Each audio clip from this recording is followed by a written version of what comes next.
we want to cooperate with the world to avoid war.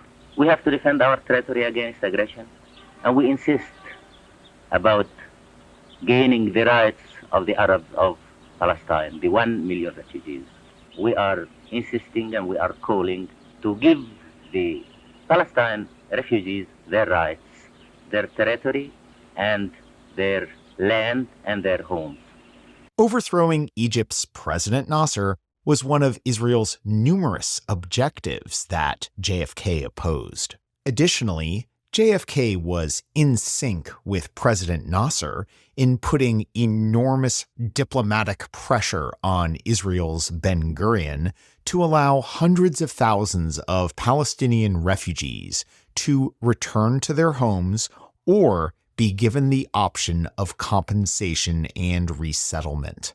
This would have largely reversed Ben Gurion's Plan Dalet, which Palestinians call the Nakba, or catastrophe, in which Ben Gurion and other Zionist terrorist leaders masterminded the ethnic cleansing of Palestine, using terrorism and the mass slaughter of civilians to expel 750,000 Palestinians from their homes and destroy 530 Palestinian villages. Palestinians who fled often carried only enough to stay away for a few weeks, hoping they'd eventually return home. Refugees trying to return were often shot at. Zionist paramilitary operations also tried to prevent them from returning again by destroying the villages. That act of preventing their return compounded the Nakba. So the Nakba is both the forcible displacement of Palestinians from their homes and lands and country, as well as preventing them to return once the fighting was over. Palestinian society was dismembered, crushed. More than half of the Palestinian people became refugees, stateless, dispossessed of their land.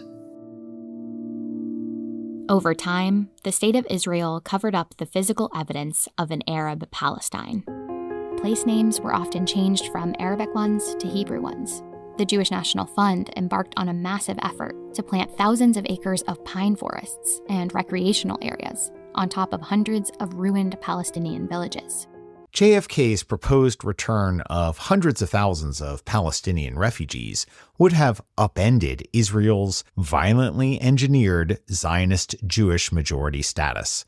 Prior to Ben Gurion's Operation Dalet in 1948, Jews constituted only 1/3 of the population of historic Palestine, even after massive immigration from Europe over the prior decade.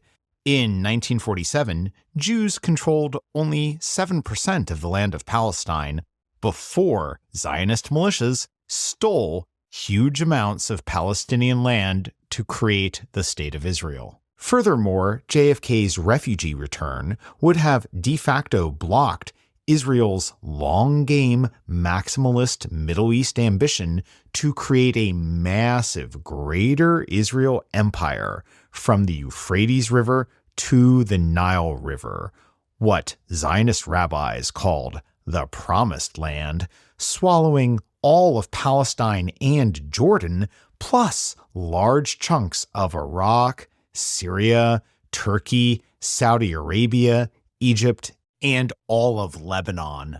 Ben Gurion utterly resisted JFK's Palestinian refugee return plan and wrote in the fall of 1962, quote, "Israel will fight against this implementation down to the last man," end quote. In fact, the Zionist Stern Gang terrorist leader Yitzhak Shamir, who later became the 7th Prime Minister of Israel, oversaw the assassination of UN peace mediator Count Folke Bernadott in 1948, in large part because Bernadotte also, like JFK and President Nasser, wanted the Palestinian refugees to be able to return to their homes. On the 17th of September 1948, Count Folke Bernadott landed at Calandia Airport, north of Jerusalem. Heading towards the YMCA, the the three-car convoy was suddenly halted. An army jeep pulled out from a side street to block the road.